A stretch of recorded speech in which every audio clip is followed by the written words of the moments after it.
Wah, keren nih. Halo Sobat Tani sekalian, jumpa lagi dengan saya Onike Leilogo dalam podcast Onike Leilogo Berbagi.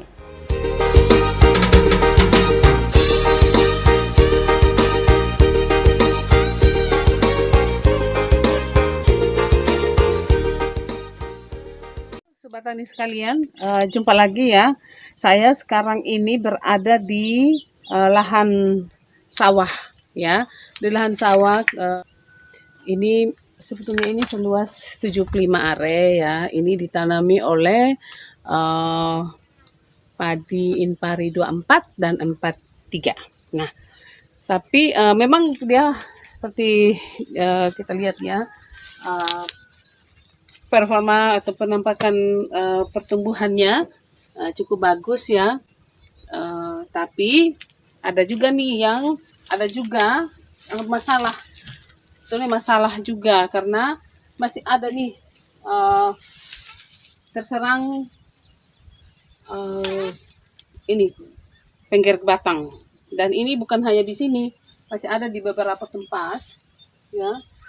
Nah, untuk kali ini saya khusus akan bicarakan tentang penggerek batang ini. Kenapa masih saja ada, walaupun waktu perlakuan pesemaian sudah dikasih furadan dan juga yang lainnya supaya menghindari ya penggerek batang ini, tapi tetap saja, dan itu juga terjadi di tempat yang lain. Tadi kami melakukan panen perdana di BPTP. Itu juga diungkapkan oleh petani bahwa salah satu persoalan adalah adanya hama penggerek batang ini ya, penggerek batang. Dan ini masih terlihat ya seperti ini, nanti kita akan tunjukkan dan lewat video ini ya, agar dapat menjadi informasi bagi petani-petani yang lainnya apa sebetulnya yang harus dilakukan supaya padi itu bisa terbebas dari penggerek batang ini. Karena kalau saya lihat di sini banyak nih, cukup banyak ya seperti ini. Tapi nanti kita akan cari tahu seperti apa sebetulnya, apa penyebab utamanya, dan bagaimana caranya supaya itu bisa diatasi dengan baik. Nanti kita saksikan ya apa yang nanti akan disampaikan selanjutnya lewat video ini.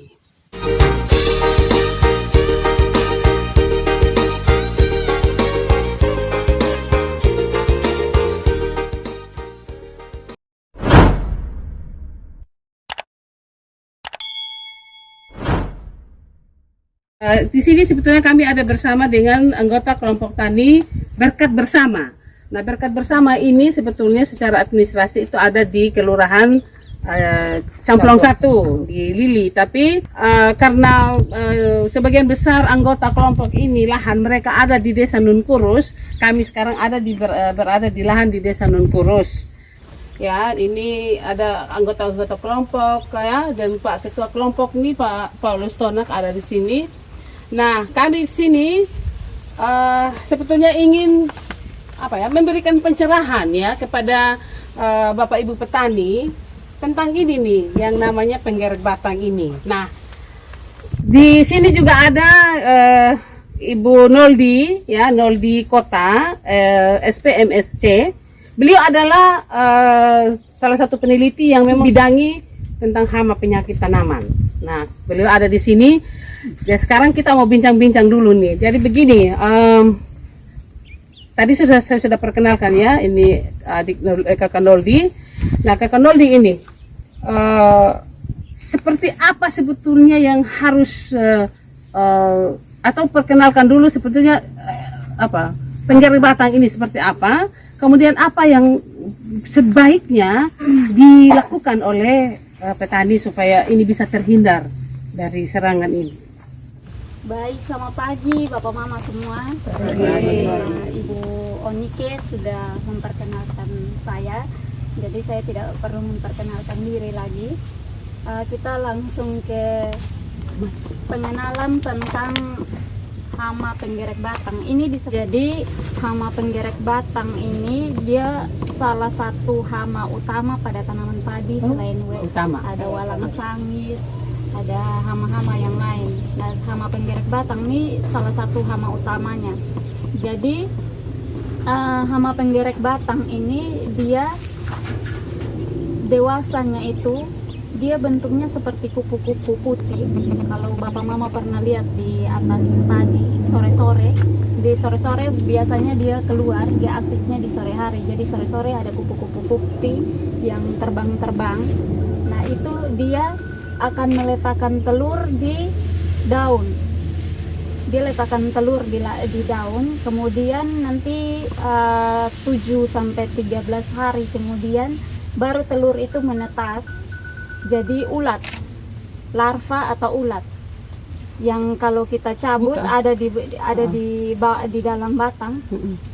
Jadi pertama dia letakkan dulu telur, setelah 7 hari 1 minggu kemudian dia menetas jadi ulat. Dia masuk melalui pelepah daun seperti ini. Dia masuk, nanti di sini biasanya ada lubang. Dia masuk ke dalam, terus dia masuk ke dalam batang. Jadi pas sudah keluar malai seperti ini, dia hampa. Karena kan proses perpindahan unsur hara atau kalau kita kasih pupuk makanan dari tanah masuknya kan lewat batang. Nah, kalau batang sudah putus, malainya jadi hampa, dia mati. Nah, untuk pengenalan selanjutnya tentang hama penggerek batang ini, kita harus tahu dulu dia seperti apa atau perilaku dia seperti apa. Kebanyakan petani ya kalau sudah ada seperti ini baru disemprot. Sebenarnya kalau sudah ada seperti ini terlambat. Terlambat kan? Iya, ini sudah terlambat. Dia biasanya tuh ada di persemaian. Dia mulai dari waktu persemaian tuh biasanya dia sudah taruh telur di daun. Oh. Nah, waktu untuk perilaku dari hama penggerek batang ini sendiri, dia ada beberapa tahapan hidup atau siklus hidup. Dia dari telur, kemudian dia jadi ulat atau larva, kemudian dia jadi kepompong. Kalau bapak mama pernah lihat coklat, tapi dia sepertinya dia mati, tapi itu dia hidup tuh. Iya, dia warna coklat kehitaman, itu namanya kepompong. Kemudian ada kupu-kupu. Jadi dia ada 4 tahap. Di telur dia 7 hari, kemudian dia jadi ulat, dia butuh waktu sampai 2 minggu. Kemudian dia berubah menjadi kepompong. Kalau saat dia jadi kepompong, dia masuk ke dalam tanah. Nah, penggerek batang ini dia mempunyai sifat yang unik. Saat dia jadi kepompong, dia di dalam tanah dan itu dia bisa bertahan sampai 1 tahun. Dan dia akan aktif kembali saat awal musim hujan. Nah, itu kenapa kayak misalnya tahun ini kita sudah semprot, tahun depan waktu tanam padi pasti dia ada lagi. Karena dia memasuki masa diapause. Kalau di manusia ada menopause, dia masuk di fase diapause. Jadi dia bisa bertahan di dalam tanah sampai 1 tahun.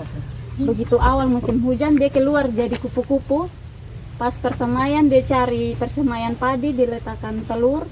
Kemudian dia waktu dari peletakan telur kan butuh waktu 1 minggu. Kita persemaian 21 hari. Begitu pindah ke lahan, dia sudah berubah jadi ulat. Jadi biasanya dia seserang waktu persemaian. Nah, kalau di waktu di fase vegetatif atau fase pertumbuhan padi baru muncul anakan, baru tumbuh, itu dia gejalanya disebut sundep.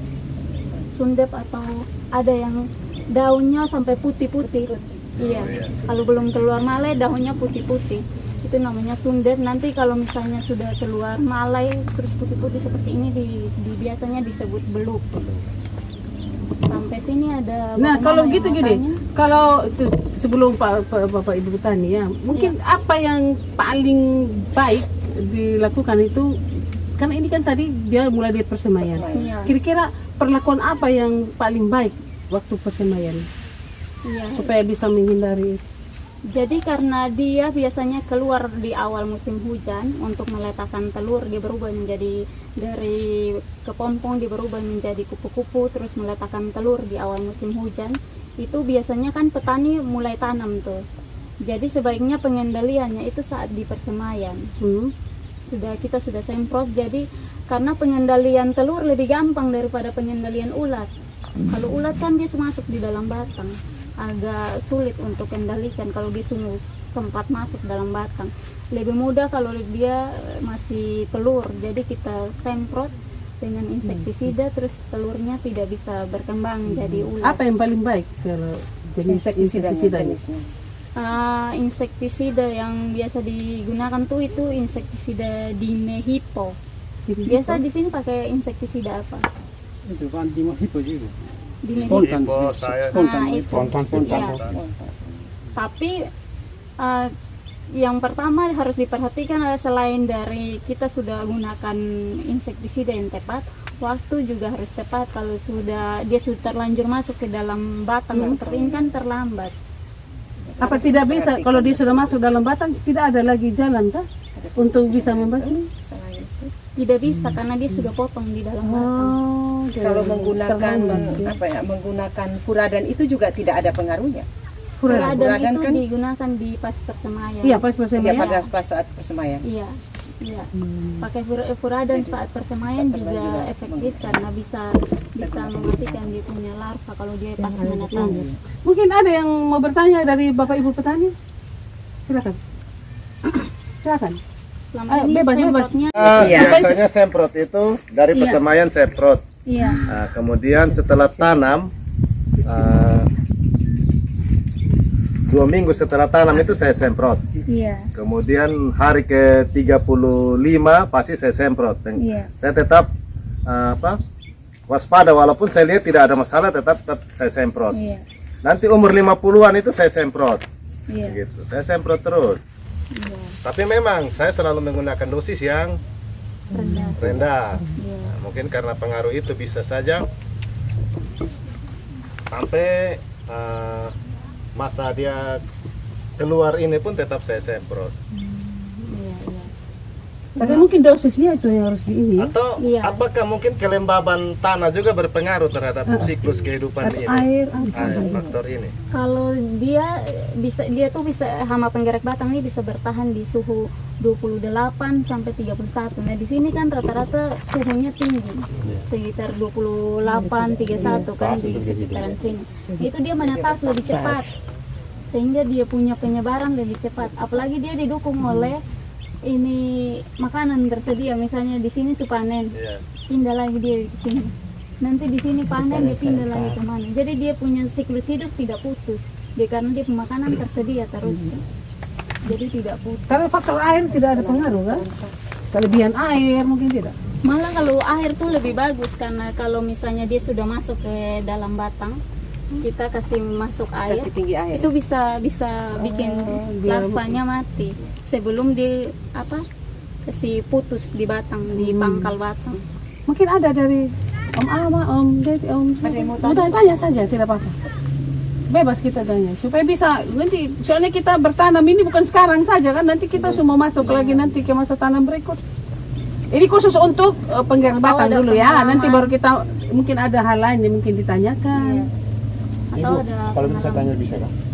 Ini selain kita menggunakan insektisida itu tadi Ibu jelaskan itu, apakah ada cara lain untuk mengendalikan ini khususnya untuk hama penggerak batang? Selain itu, misalnya pengendalian yang tidak menggunakan insektisida. Iya. Ini biasanya kayak misalnya rumput seperti ini. Ini dia punya inang alternatif. Jadi kalau misalnya dia dari padi setelah letakkan telur, dia pindah ke rumput, dia bisa letakkan telur di sini, di rumput-rumput. Jadi penyiangan gulma itu penting. sama juga dengan hama yang lainnya ya. Dia ada inang alternatif ya. Dia bukan serang di bukan. padi saja. Di rumput-rumput yang sejenis dengan padi juga dia letakkan telur di situ. Ompau, mungkin kan? Ompau kan? Kan di ompau juga ada banyak itu. Serangan di bawah pokoknya banyak. Pokoknya ini serata-rata sini masih kena. Sampai beliau saya pusing pakai obat apa. Semprotnya pas apa? Iya, iya. Pokoknya sama saja Sama, seperti Bapak Is bilang. Disemaikan, kalau sudah lihat itu disemprot, terus dipindah, Semprot lagi. iya semprot lagi. Kalau Terus kalau lihat lagi kalau ada Puradaan susu tanah, tanah siram dulu puradaan tetap dia naik. Iya. Dia naik. Padahal puradaan kota Subeli usaha saya belum tanam saya tanam, kita siram duluan dulu tetap. tetap. Karena dia bertahan di dalam tanah, dia bisa bertahan 1 tahun. Itu yang kota Pito ini kota mau cari akal yang kayak mana dia bisa hilang. Seperti apa? Biar begitu juga Bapak. Kalau satu orang bikin seperti itu, baru yang lain tidak bikin, berarti hama yang dari lain kan kembali ke situ. Jadi dengan adanya ini kan kita sepakat semua kan cari tahu ini apa ya bikin serentak. Kalau serentak nggak bisa. Kalau 1-2 orang atau sejenis kita, saya baru yang lain tidak, berarti sama. Iya, betul, betul. Betul. Harus kompak, harus serentak. Kalau pengendalian harus serentak sekali, biar kalau dia mati 1 kali. Kalau di Om Ama semprot, di Bapak semprot, Iya. di Om Ama dia lari. lari. Dia bukan mati, dia cuma lari. Dia berpindah tempat saja. Iya. Dia kan saat dia masuk ke dalam batang, itu saat tanaman masih umur muda. Masih pembentukan anakan. Kalau tua begini dia tidak bisa masuk ke dalam batang. Batang sudah keras. Nah, Masih kalau muda-muda. misalnya yang ini masih muda, jadi dia masuk ke dalam batang. Begitu dia jadi kupu-kupu, mau meletakkan telur lagi, ada di tempat lain yang tanaman muda, dia pindah ke sana. Karena di sini sudah tua. Oh, Jadi dia karena pindah di sini ya. Siklus hidupnya tidak putus. tanam tidak serempak, jadinya dia terus ada terus. Jadi kita harus sepakat nih berarti ya. Iya. Kita harus sepakat. Tanam Sebelum tanam. yang satu hamparan tuh harus Itu harus yang apa ya susah. serempakan. Kalau untuk pola tanam yang serempak mungkin agak susah. Iya betul. Ya memang sulit sih ya itu. Sulit juga. Air Iya kan juga ini menyangkut air. Kalau di daerah Bapak dan sini kita yakin air bagus, tapi kalau di beta tuh ibu pakai pompa. Nah itu butuh. Pokoknya kotong di Jadi kita bawah juga situ harus juga gitu. Tunggu dulu. Ibu saya ada satu, saya penasaran sekali tadi dijelaskan tentang khususnya kepompong. Kepompong itu kan dia bisa mendiami di dalam tanah itu sampai 1 tahun. Kira-kira solusi apa yang paling efektif untuk menghilangkan itu kepompong itu? Karena dia jangka waktu 1 tahun loh Bu. Yang 1 tahun itu ya Apakah bertahan. bisa pakai rotasi tanaman atau bagaimana? Coba Ibu jelaskan. Karena dia di dalam tanah, jadi itu cara pengendalian yang paling efektif itu mungkin saat pengolahan tanah itu tanah dibalik maksimal supaya dia kepompongnya itu naik ke atas, jadi dia terjemur matahari atau biasanya ada yang bakar, nah dia bisa mati di situ. Karena kalau tidak untuk penyemprotan dengan insektisida belum bisa untuk kepompong karena dia kan kulitnya keras, jadi tidak bisa masuk. Jadi mungkin itu dimulai dari pengolahan tanah. Tapi apakah tidak membantu ya? Karena segini setiap kali panen ya masih kebiasaan nih di petani-petani kita nih yang masih belum bisa dihilangkan walaupun sudah ada yang bilang jangan dibakar itu jerami misalnya ya di yang gitu. Tapi yang ada sekarang ini memang petani-petani kita itu lebih banyak mereka membakar. Ya membakar. Apakah itu tidak membantu kan? Untuk menghilangkan itu. Membantu, malah itu bisa membakar kepompongnya. Oh begitu ya, lebih bagus. Makanya sebetulnya kan memang ada yang bilang itu tidak boleh dibakar, gitu kan? Biar untuk nanti dia lapuk di situ untuk bisa jadi humus toh di situ. Tapi ternyata ada juga sebetulnya faedah lain dari pembakaran ini jerami itu setelah panen itu. Tapi memang ada resiko lain. Kalau di tanah kan ada mikroorganisme. Iya itu lagi ya. Kesuburan tanah. Jadi kalau dibakar kan mikroorganismenya mati. Dan mungkin saya berpikir begini Ibu Noldi, kalau bakar jerami itu dibakar di atas tanah. Sementara ini kepompong ini dia hidupnya di dalam tanah. Kecuali kalau tanahnya setelah diolah baru dilakukan pembakaran. Oh, mungkin bisa begitu ya. Iya benar. Kalau bakar sebelum diolah dia tidak ada faedahnya ya.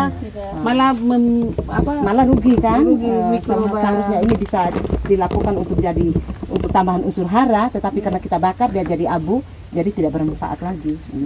Selain pembakaran atau pengolahan tanah, dengan kita menanam tanaman yang lain, apakah itu salah satu solusi bisa kah itu? Iya. Misalnya jagung, kacang-kacangan kah, untuk memutuskan siklus hidup daripada hama pengeruk batang itu. Dengan rotasi tanaman. Ya, bisa dibilang rotasi. Setelah ini Bapak Mama don tanam padi lagi, dia dari bawah naik lagi, hidup lagi itu. Ini muncul kupu-kupu, dia simpan telur lagi. Iya. Ulat yang di batang. Ya. Oh gitu ya, jadi bagusnya jangan langsung dengan padi lagi ya? Iya, ganti dengan mau ganti dengan apa? Rencananya mau padi kembali lagi. Kalau di beta yang kacang, jagung. Kita mau kasih istirahat dia barang 2 bulan mau coba padi. Kasih istirahat. Nah mungkin waktu istirahat 2 bulan itu apa yang paling baik? Apa mungkin setelah beta olah beta hambur puradan. Iya, setelah olah Bapak hambur puradan dulu. Biar kalau dia, tapi biasanya dia tuh dari pupa kepompong jadi kupu-kupu. Lalu di awal musim hujan, dia di sini. Lembab baru dia keluar. Nah, jadi biasanya kalau musim panas dia serangannya. Jadi apa yang tadi sudah dijelaskan, mulai dari kita pengolahan lahan itu memang sudah harus kita perhatikan ya, sampai semayan dan saya kira tadi apa yang sudah dijelaskan oleh Ibu Noldi, saya kira kita bisa terima itu. Nanti di tahap berikut kalau kita mau tanam lagi ya kita ingat-ingat seperti itu. Dan dosis ingat, jangan kita ini ukur-ukur lah itu. Ukur sesuai dengan ada ditulis di situ. Nah itu sih. Jadi kalau 1 hektar tadi berapa kilo puradan? 15. Jangan kasih turun jadi 3. Kita hanya bisa 6.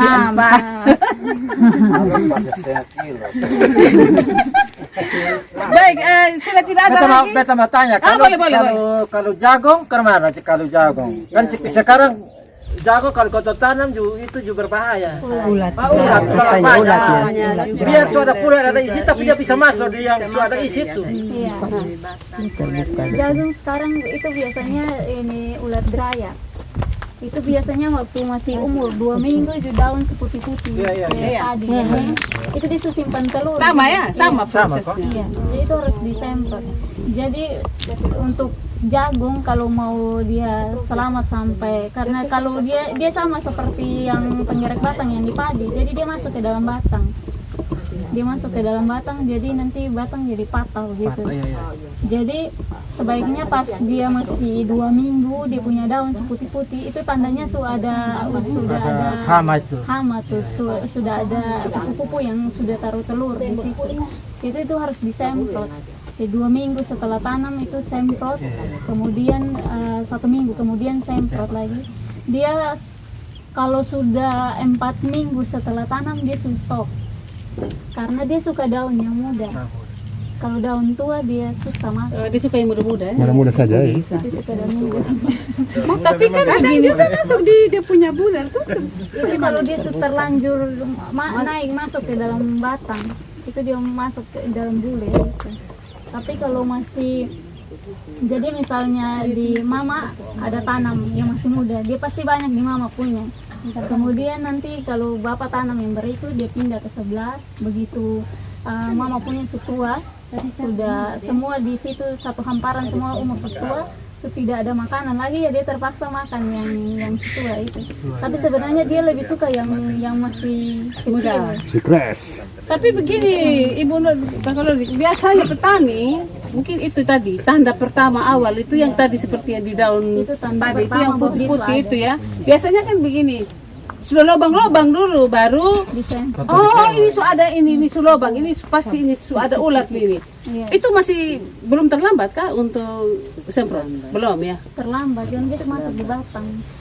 Sebaiknya ya waktu ini lihat di daun jagung seperti itu. Pokoknya umur 2 minggu ya Iya. kita seperti Itu berarti di ulat masih kecil. Itu semprot lebih gampang. lebih gampang. Sebelum dia masuk. Ya, ke dalam. masa. Dia butuh waktu 1 minggu. Setelah jadi ulat 1 minggu kemudian baru dia masuk ke dalam batang. Pindah sedikit. Jadi jangan lewat 1 minggu baru semprot. Kalau dia masuk dalam batang kan selesai. Sama dengan ini juga ya, kalau sudah masuk di batang. Sembunyi di dalam batang. Oke, itu tentang jagung ya. Baik, sobat tani sekalian, demikian tadi ya.